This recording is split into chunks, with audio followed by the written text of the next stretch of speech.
Assalamualaikum warahmatullahi wabarakatuh. Kembali lagi di channel Sambul Hitam. Kali ini kami masih akan melanjutkan cerita yang berjudul Hiatus. Cerita ini ditulis oleh Widya.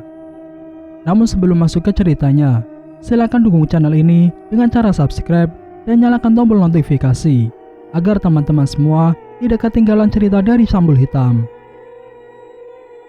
Oke, langsung saja masuk ke ceritanya. Angin kencang seakan melesat cepat ke arahku setelah Budayati merangkak mengejar langkahku. Aneh, kenapa kaki ini berjalan di tempat? Mau kemana, Lian? Astagfirullah. Hasbunallah wa ni'mal wakil. Ucapku lantang. Ketika kedua kaki terasa ringan, gegas aku berlari. Jangan pergi. Aku berlari secepat mungkin, meski kedua kaki masih terasa bergetar. Satu cahaya diri dalam rumah warga tetangga Ajeng menjadi tujuanku, setidaknya menghindar dari kejaran Budayati yang utama. Tepat saat tubuhku memasuki rumah, pintu terbanting kuat.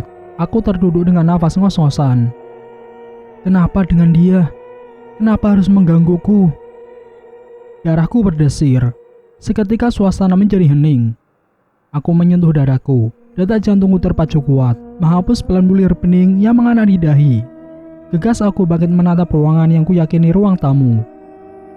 Aku mengendap-endap setelah tak sengaja mendengar suara bising, seakan begitu ramai tawa. Aku melangkah pelan, menatap dari balik tembok pembatas antara ruang tamu dan tempat di mana 5 pria yang sudah berumur tertawa lepas. Menurutmu, siapa yang akan berhasil? Ucap seseorang di dalam rumah. Saya rasa Anto yang akan berhasil. Aku menatap lelaki tua yang memakai kaos hitam longgar, dan keempat lelaki lain sama menggunakan pakaian senada. Sudah pasti, aku yang akan berhasil. Setelah menikahkan istriku dengan dukun itu, harta dan kekayaan akan menjadi milikku, ujar Pak De Anto. Seketika aku pun terkejut. Itu suara Pak De Anto. Ah, jangan bangga dulu, Nto. Putriku tak kalah cantiknya dengan Ajeng, ucap lelaki yang lain, menimpali perkataan Pak De Anto. Astagfirullah. Jadi mereka berlomba-lomba menukar putri mereka dengan harta. Lihat saja nanti, Badayut pasti membeli putriku, Pak De Anto berujar sengit. Aku masih menatap dari kejauhan. Bagaimana mungkin seorang ayah begitu tega dengan anaknya? Dan yang menjadi pertanyaan, siapakah Mbah Dayut itu? Toh, kenapa tidak putri angkatmu saja yang dinikahkan? Tanya salah satu pria di dalam rumah.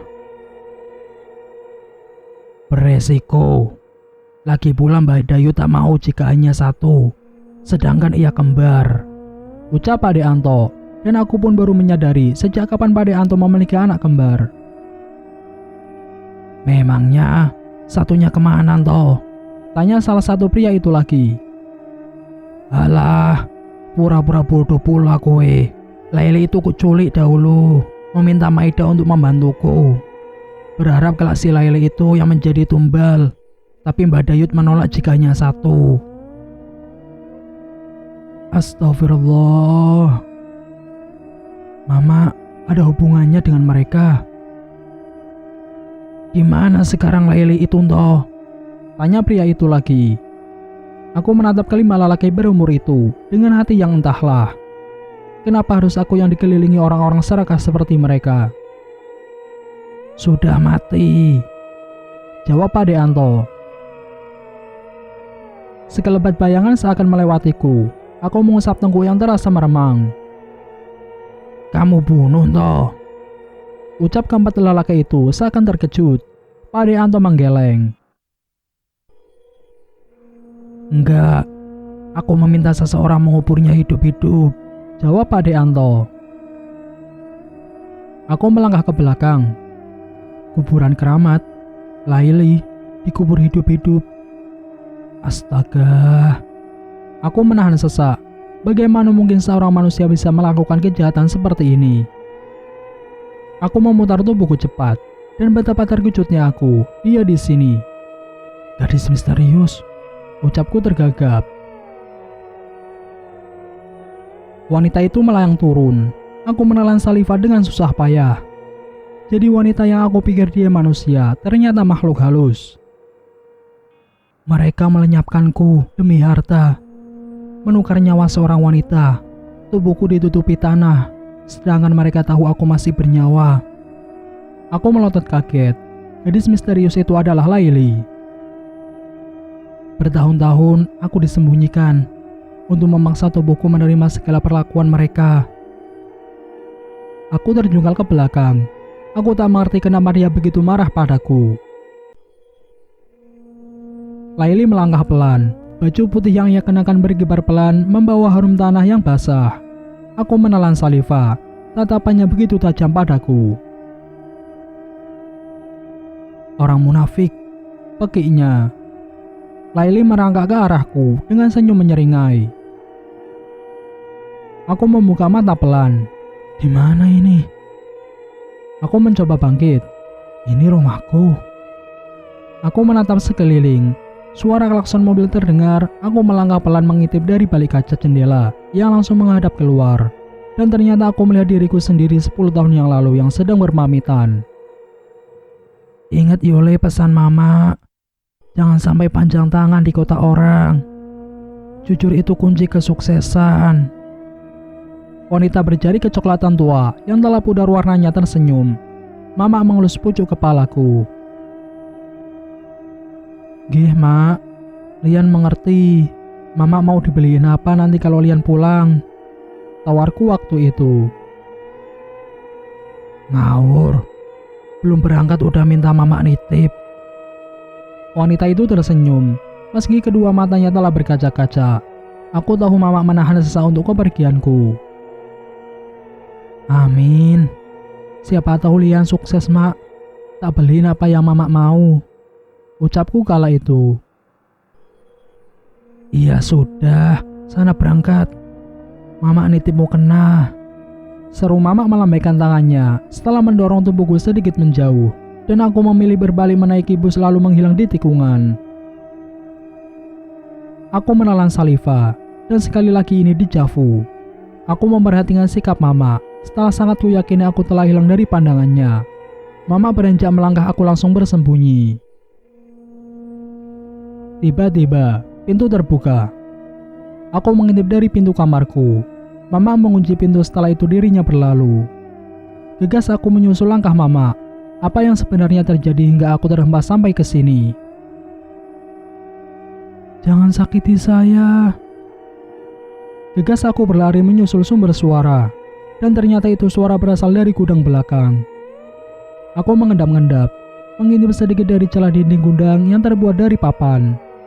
Jujur ini baru pertama kali aku kesini. Selain ini gudang yang ku tahu, gudang ini selalu mama kunci. Aku menganggap pemandangan kali ini mampu membuatku bergetar hebat. Laili, lirihku. Shh, jangan berisik. Mama membenarkan ikatan kaki Laili. Aku menatap keduanya tanpa berkedip. Jadi, ini yang mama rahasiakan dariku.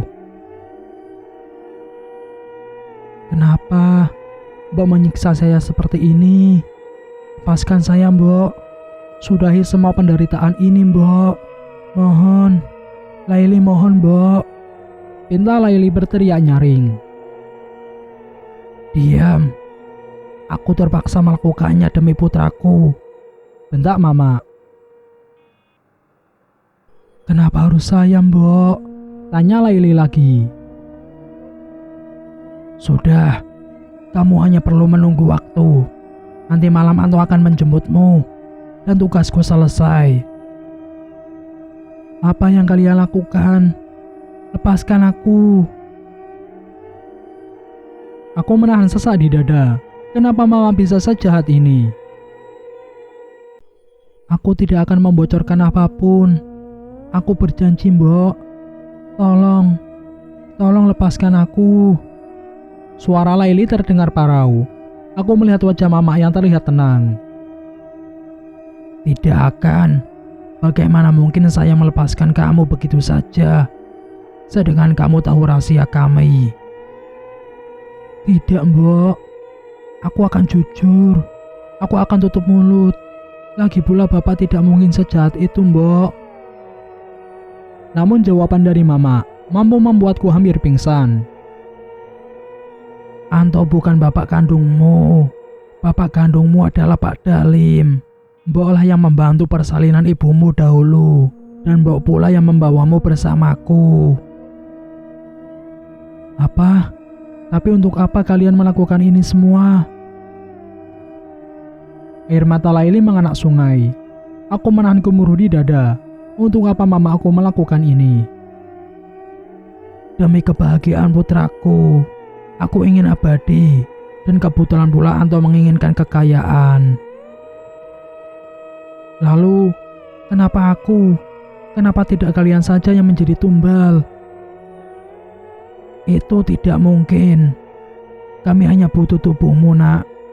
Menjadi perantara untuk apa yang kami sembah. Dasar setan, iblis kalian. Ingat Maidah, aku akan kembali membalaskan semua ini, entah dalam keadaan tidak bernyawa sekalipun. Laili menggertak Mama, tubuh kelimbung. Aku menekan kepala yang berdengung. Mendengar pembicaraan Mama dan Laili membuat kepalaku sangat sakit hingga membuatku pingsan. Aku kembali terbangun. Kini aku telah kembali ke rumah Ajeng, tepatnya di halaman. Aku menarik nafas, menahan rasa sesak di dada. Semua ini ada kaitan dengan mamaku. Astagfirullah, kebakaran. Aku terkejut bukan main. Aku berdiri tegak meski pusing tak dapat dielakkan. Rumah Ajeng kebakaran. Panggung resepsi langsung roboh begitu saja, dengan rumah yang langsung terbakar habis. Aku dapat melihat dengan jelas para warga yang turut rewang terbakar kobaran api. Anak kecil tidak kalah menderitanya. Aku memutar tubuhku berkali-kali, melihat para warga yang berteriak kesakitan. Api menyahut, menyambar kembali rumah tepat di sebelahnya. Ledakan, teriakan, semua menjadi satu. Aku memejamkan mataku dengan kuat. Aku membuka mataku kembali, tatkala mengingat perkataan Pak Rianto. Memanti api. Itu berarti Mama. Aku memutar tubuhku, berlari cepat ke samping rumah Ajeng. Namun nihil, tidak ada Mama aku di situ. Kembali berlari ke depan kobaran api semakin besar. Puing-puing bangunan berjatuhan. Tepat di saat aku menghindar, aku terduduk tepat di depan Mama aku yang sedang berdiri menatapku. Kenapa harus sekarang, Lian? Tiba-tiba, aku teringat masa kala itu. Mak, kalau Lian nanti besar, Mama mau minta apa sama Lian? Gak ada. Mama cuma berharap Mama bisa terus bersama Lian. Memangnya bisa, Mak? Bisa. Mama akan lakukan apapun itu demi bisa bersama putra Mama ini. Mama memelukku di saat usiaku baru menginjak 10 tahun. Kenangan bersama Mama terlintas di benakku. Dan aku tidak menyangka bila Mama membuktikan janjinya untuk menghalalkan segala cara untuk tetap bersamaku. Kemudian aku menatap satu sosok yang begitu aku kenali. Kenapa harus sekarang, Lian? Tanyanya. Aku berdiri bangkit, menatap kedua manik mata Mama yang mulai berair. Apakah mamaku menangis? Mak. Aku berjalan pelan melangkah mendekati wanita yang kucintai. Wanita yang selalu berjanji untuk selalu bersamaku. Wanita yang selalu kuat meski aku tahu dirinya benar-benar rapuh. Mama menatapku lembut, aku tersenyum. Kita pergi ya, Mak. Kita keluar dari sini. Ucapku pelan. Mama menggeleng, sedangkan aku langsung berhenti melangkah. Mas, Mas Lian. Aku memutar tubuhku. Ajeng. Ajeng berlari hingga ketika ia sampai di depanku, tangannya langsung menggenggam jemariku. Kita pergi, Mas. Ajeng menarik tubuhku. Aku menghentakkan genggamannya. Tidak, sentakku. Mas, buka matamu. Ia bukan Maidah. Aku tergagap. Bagaimana mungkin Ajeng berbicara seperti itu? Jangan bicara omong kosong. Aku menatap lekat mata Ajeng. Ajeng meringis. Aku menatap kedua tangannya yang lebam. Ajeng, ini kenapa? Aku menarik kedua tangannya ke arahku. Ajeng semakin meringis. Gak apa-apa. Aku gak apa-apa, Mas. Ayo, kita pergi saja. Ajeng kembali menarik kedua tanganku. Aku menahan dirinya yang hendak menarikku kembali. Mas, buka matamu. Lihat, dia bukan mamamu, Mas. Aku memutar tubuhku. Astagfirullah. Mama. Mama melayang dengan posisi kedua tangannya diikat. Dan yang semakin membuatku terkejut adalah wajah mama yang pucat pasi menatapku. Aku berlari, memeluk kedua kaki mama yang melayang di udara, pucat dan sedingin es. Mak, eling mak, eling, ingat karo Gusti Allah mak. Mas Lian, ayo pergi. Panggil Ajeng mengejarku, menarik kedua tanganku. Aku semakin mengeratkan pelukanku, air mataku mengalir deras. Mama, kenapa Mama melakukan ini? Kita pergi, Mak. Lian sudah pulang, Mak. Ayo, kita pergi, Mak. Mas Lian. Ayo, Mas. Mereka datang. Aku tersentak. Ajeng memukul wajahku dengan sangat keras.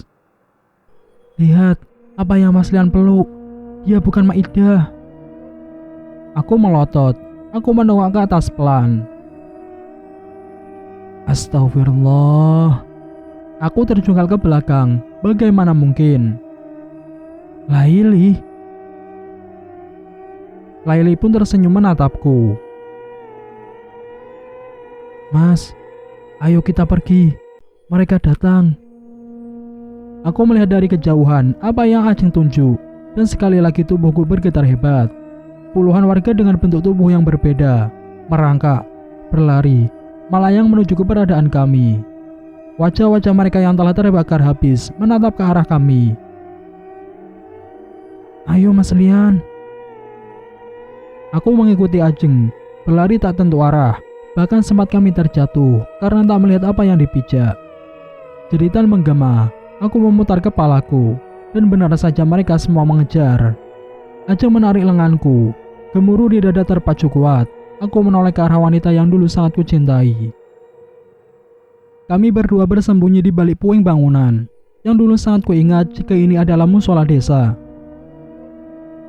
Kita aman, Mas. Ajeng menggamit jariku. Aku terduduk tepat di sampingnya. Ajeng menoleh ke arahku. Aku menatapnya lekat. Apa yang sebenarnya terjadi, Jeng? Dan kenapa kamu bisa di sini? Ajeng tertegun. Aku menatap manik matanya dengan begitu lekat. Kedua pupil matanya membesar. Ajeng mengalihkan pandangannya. Semuanya telah berbeda, Mas. Ajeng berujar lirih. Katakan, Jeng, kenapa? Aku membalas ucapannya. Dada Ajeng naik turun mengatur nafas. Aku melihat pergelangan tangannya yang membiru, seakan ada bekas ikatan di sana. Ajeng menyandarkan tubuhnya ke dinding yang telah hancur sebagian.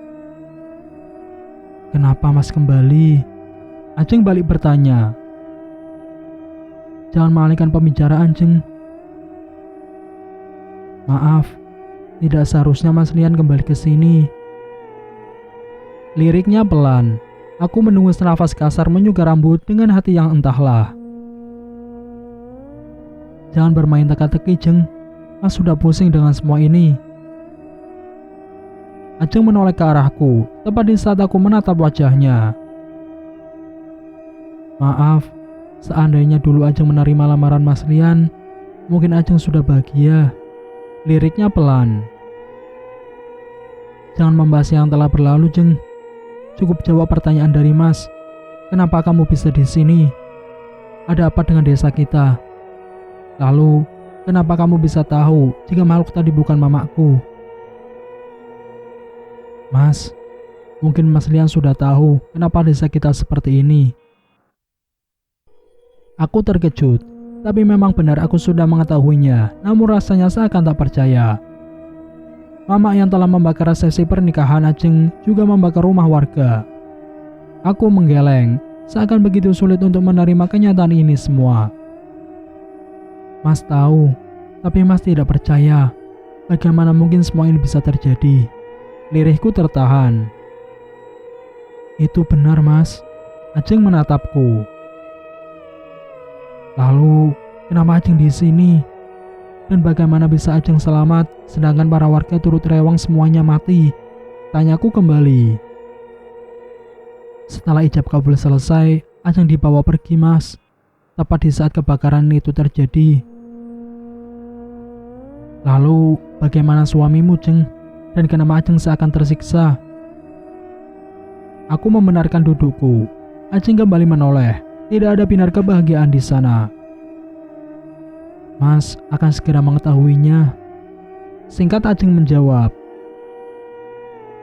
Ayo Mas, kita jemput Maidah. Ajeng berdiri bangkit, aku tertegun. Menjemput Mama? Ajeng menoleh ke arahku, dan pelan anggukan itu terlihat. Ajeng segera berjalan mendahului, aku mengejar langkahnya. Malam semakin larut, hening kian melanda. Kini kami berdua tepat berdiri di depan gerbang pemakaman umum desaku. Jeng, apa ini? Aku menoleh ke arahnya. Ajeng menatapku yakin. Mas Lian ingin segera keluar bukan? Tanyanya. Tentu saja aku mengangguk. Kalau begitu, Mas Lian harus menggagalkan ritual itu. Ajeng menunjuk di mana keberadaan orang-orang yang tak asing bagiku. Astagfirullah, Mama. Aku menatap keberadaan Mama dari kejauhan. Wanitaku menggenggam obor yang menyala. Tidak lupa membawa kendi yang tidak aku ketahui isinya apa. Aku terkejut bukan main. Kemana perginya Ajeng? Bukankah tadi ia di sini? Aku mengendap-endap hingga bersembunyi di balik batu besar, tak jauh dari Mama berdiri. Dari sini aku bisa melihat Mama menatap lubang kuburan yang belum terisi. Suara bariton memecahkan keheningan. Aku menatap kedatangan pria dari arah berlawanan. Pak Deanto, gumamku lirih. Sudah dipersiapkan semuanya, Maidah. Pak Deanto mendekat ke arah Mama. Mama mengangguk. Taburkan semuanya ke dalam liang lahat. Aku tertegun. Berarti di dalam kendi itu ada abu mereka yang telah tiada. Bagaimana selanjutnya, Toh? Apakah semuanya akan berhasil? Tanya Mama melemparkan kendi kosong itu menjauh. Sesuai perjanjian, Maidah, kau akan abadi setelah ini, dan aku akan kaya raya. Biarkan persembahan ini menjadi yang terakhir. Persembahan terakhir? Itu artinya sudah ada persembahan sebelumnya. Batinku. Bawa wanita itu ke sini. Pak Deanto berteriak dan sekali lagi aku terkejut bukan main. Sabto menjambak rambut wanita yang kukenali. Dia Laili. Lepas. Laili berteriak nyaring. Diam. Sabto menamar wajah Laili dengan sangat kuat. Kini Sabto juga Laili berdiri tepat di depan mamaku juga Pak Deanto. Cahayu, malang sekali hidupmu. Pak Deanto berujar. Laili meludah tepat mengenai wajah Pak Deanto, namun dibalas tamparan oleh mamaku. Pak Deanto mendorong tubuh Laili yang diikat dengan tali itu ke liang lahat. dan Sabto menimbun sedikit demi sedikit dengan tanah. Namun sebelum itu benar-benar terjadi. Aku bersumpah akan membalaskan perlakuan kalian. Aku akan membawa keturunan kalian masuk ke dalam kegelapan, di mana nyawa orang-orang yang menderita karena ulah kalian. Laili berteriak nyaring. Padeanto tertawa terbahak-bahak. Itu bukan urusanku. Lagi pula setelah engkau disemayamkan, ragamu akan diikat di sini demi tuanku. Aku tidak peduli sama sekali. Kenapa denganku? Sabto melangkah mundur. Badayut ingin semuanya dikorbankan tanpa terkecuali. Dan nantinya arwah-arwah kalianlah yang diperbudak untuk pesugihan, ujar Padeanto. Aku tidak mau. Aku sudah mengikuti kemauan kalian, ujar Sabto. Kami tidak peduli. Padeanto tersenyum, sedangkan yang ku tahu Sabto berlari tunggang langgang. Dia kabur, Ento. Cepat kejar, ujar mamaku. Tenanglah Maidah. Dia sudah di tangan kita. Biarkan ia mati bersama Yati. Lagi pula mereka tak mungkin bisa membedakan dunia nyata atau tidak. Aku pun terkejut. Berarti Sabto dan Bude Yati juga ditumbalkan dengan cara dibawa ke alam tipuan. Lalu, gimana Mbah Dayut? Siapa dia? Sehebat apa dia hingga bisa memengaruhi Mama dan Padeanto? Pesugihan dengan cara menumbalkan banyak nyawa, menjadikan arwah-arwah mereka untuk dijadikan bahan pesugihan. Ini di luar nalar. Sekarang Maidah, silakan sayat tanganmu. Ini persembahan terakhir, suruh Padeanto kepada Mama. Baik toh. Aku segera berlari. Jangan, Mak. Mama terkejut mendengar teriakanku. Kini aku telah berdiri tepat di depan keduanya. Lian, bagaimana bisa? Mama menatapku lambat, sedangkan Padeanto menarik senyum. Jangan, Mak. Jangan lakukan itu. Jika Mama melakukan itu, Mama gak bisa kembali. Mama gak bisa ketemu Lian lagi. Lian, ucap Mama terbata. Iya, ini Lian. Lian yang 10 tahun mendatang ke sini menjemput Mama. Mama hentikan ya. Kita pulang sekarang. Jangan percaya Maidah. Inilah kekuasaan dia. Bisa menyerupai seseorang. Tidak Mak. Ini Lian. Ini benar-benar Lian. Jangan lakukan itu. Mama ingin melihat Lian sukses kan? Kalau begitu, ayo kita pulang ke dunia nyata. Mama terjebak di sini. Kalau Mama melakukan itu, Lian akan selamanya tetap di sini. Bujukku pada Mama. Mama hendak meletakkan serpihan botol kaca yang sempat diberi oleh Padeanto. Tidak semudah itu, Mas.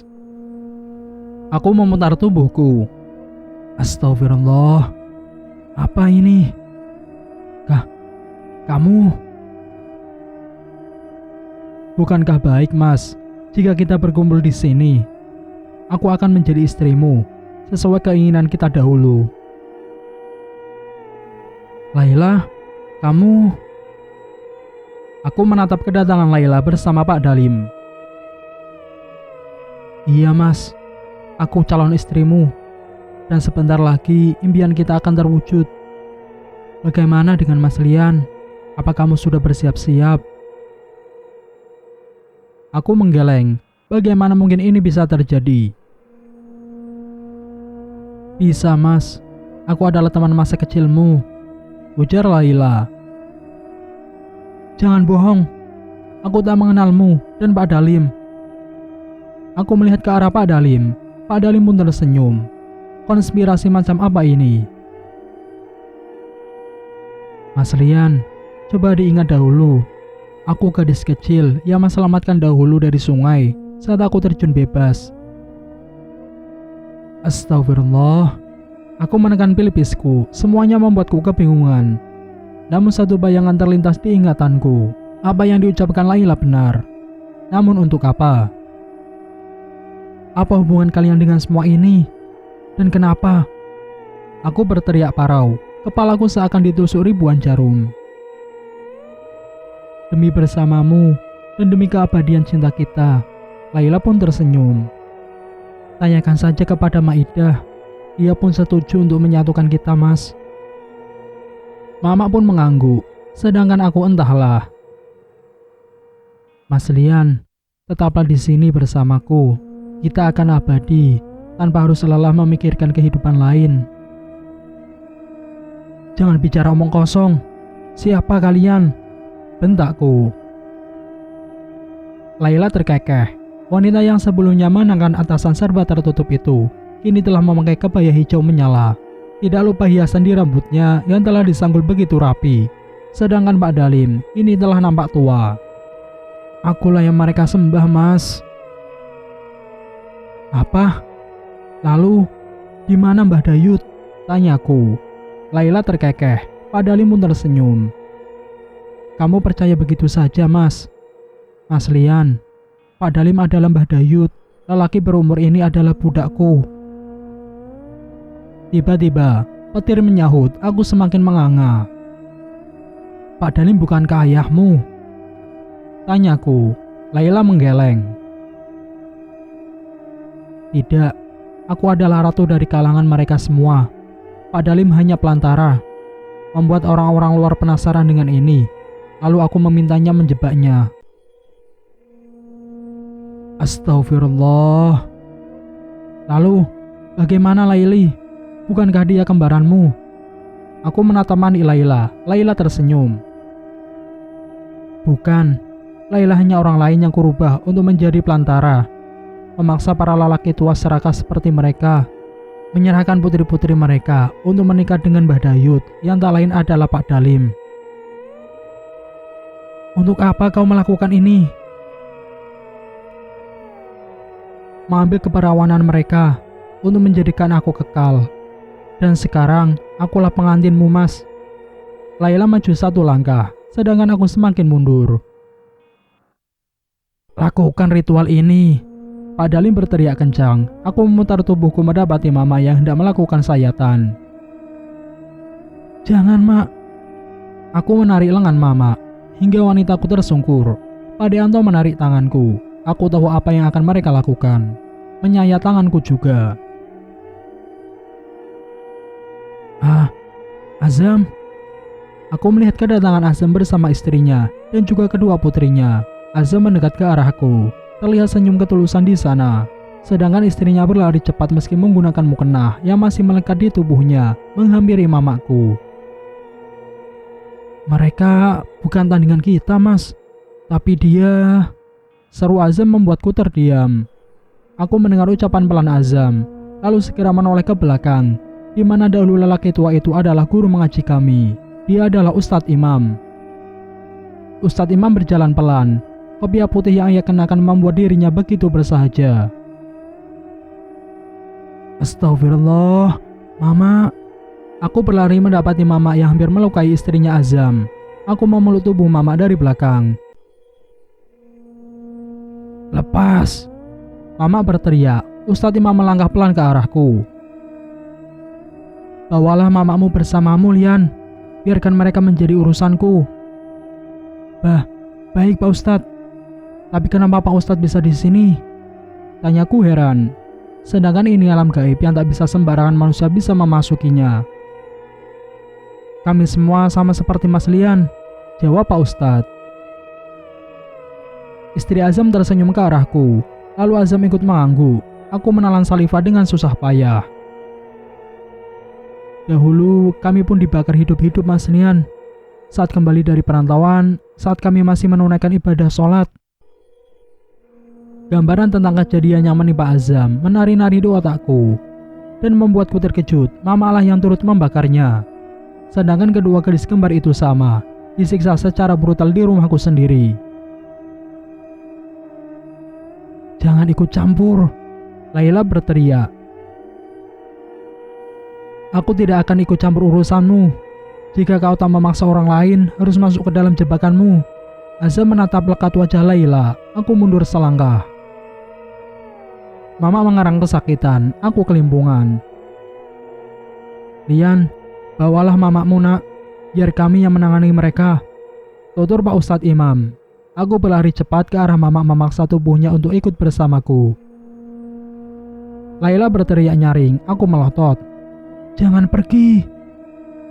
Aku menarik tubuh mamaku. Mama berontak, namun cekalan tanganku tak kalah kuat. Ustadz Imam berlari tepat di saat Laila akan melompat meraih tubuhku. Laila terpental, aku segera mundur. Mama meringkis kesakitan. Pak Deanto mengambil cangkul, tidak jauh dari ia berdiri. Aku merasakan hawa tidak enak. Matilah kalian. Pak Deanto berlari ke arahku. Ayunan gagang cangkul itu melambat.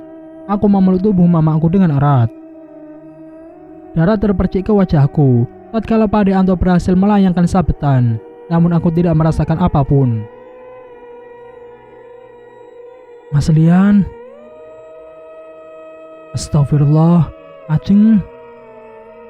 Ajeng tersungkur ke tanah setelah dengan teganya dirinya menjadikan tubuhnya sendiri tameng untukku. Aku berdiri cepat, menarik tubuh Ajeng.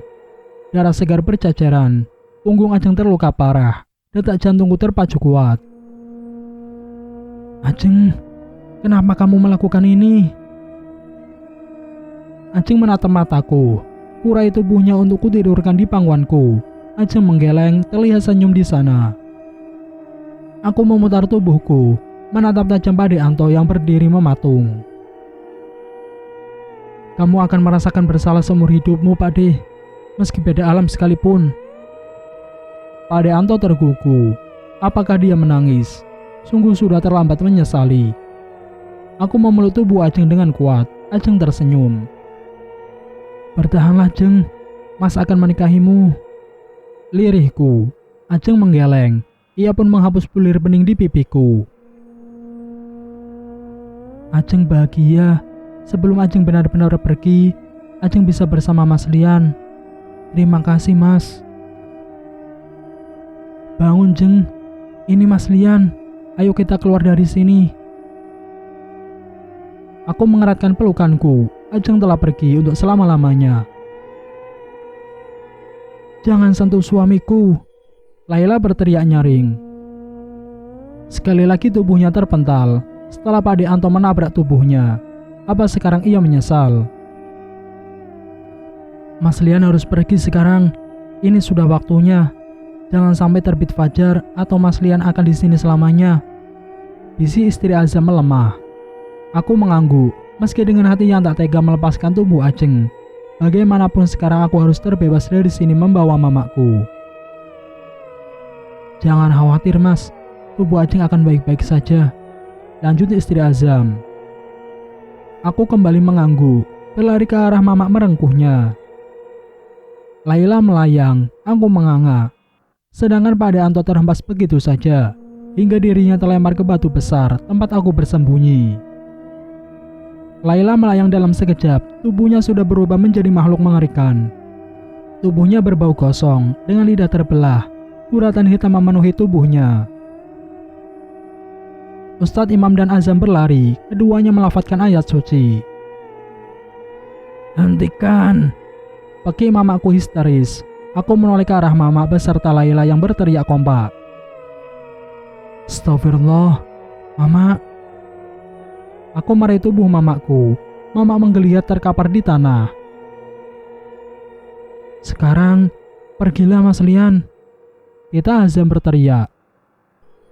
Bagaimana mamaku? Mamaku kesakitan. Aku memegangi tubuh mamaku. Untayan doa dari Ustadz Imam menggema, bersama jeritan Laila juga mama. Zam. Aku menatamani Azam. Mereka sudah menyatu, Mas. Ikhlaskan. Aku tertegun, aku pun menggeleng. Aku memeluk tubuh mamaku. Bulir bening kembali menetes. Untayan doa menggema. Seiringnya jeritan Laila juga mama bersama. Awan yang menghitam mulai beranjak, angin dingin menyapu wajahku. Suara sholawat dari musola seakan menyapu indera pendengaranku, yang menandakan akan memasuki waktu subuh. Di alam nyata, Maidah menunggumu, Mas. Pergilah, tuntun ia menuju peristirahatan terakhirnya. Aku menatap wajah Mama yang menghitam. Istri Azam menoleh ke arahku. Aku mengangguk, meski hatiku berdenyut ngilu. Aku segera bangkit, gegas berlari menjauh. Dari kejauhan, matahari mulai menampakkan sinarnya, terlihat jelas di mataku. Hingga saat aku melewati gapura, aku terpental. Alhamdulillah. Aku menatap gapura dengan air mata. Aku berlari menuju jalan raya, dan ternyata motorku sudah ada di sana, tepat di depan lesehan Pak Dalim, yang kupikir orang itu berhati baik. Lesehan ini ternyata semu. Aku benar-benar tertipu. Ini hanya pembatas jalan dengan sebuah kayu bertuliskan "Selamat datang". Aku meraih motor, menghidupkan starter lalu melesat cepat. Tujuanku rumah Pak Tamin, adik mamaku. Aku menuju kediaman Pak D, dan benar saja, di rumah sudah ramai oleh orang-orang yang kuyakini menjenguk tengah menjenguk Mama. Alhamdulillah, Lian sudah sampai. Bibi memeluk tubuhku sangat erat dan menghapus air matanya. Di mana Mama? Tanyaku. Kita ke dalam, Lian. Bibi menuntunku. Aku memeluk tubuh mamaku. Tubuh wanita yang dahulu sekuat baja ini telah terbujur kaku dengan mata melotot menghadap ke atas. Aku menangis sejadi-jadinya. Pak D Tamin yang turut membaca Yasin di samping tubuh mama mengelus pundakku. Ikhlaskan, Lian. Mungkin mamamu menunggumu. Aku mengangguk pelan, mendekat ke arah telinga mama. Mak, Lian sudah pulang. Lian sayang sekali dengan mama. Mama tenanglah. Lian memaafkan segalanya. Istirahatlah dengan tenang, Mak. Lirihku berbisik, aku menghapus air mataku. Pak D Tamin menuntunku untuk membantu Mama melafadzkan doa. Namun tiba-tiba, Innalillahi. Dan sekarang, disinilah aku berada. Mama telah dimakamkan bersama anjing di sisinya, sedangkan Pak D atau aku tidak tahu. Azam dan keluarga kecilnya telah dilayakkan pemakamannya karena sebelumnya mereka dikuburkan secara terpisah. Namun sekarang mereka telah tenang dan damai. Aku tidak mungkin melupakan ini semua, dan tentunya aku akan tetap menyayangi mamaku meski beliau telah tiada. Aku menatap mereka. Dari kejauhan gapura melambai ke arahku.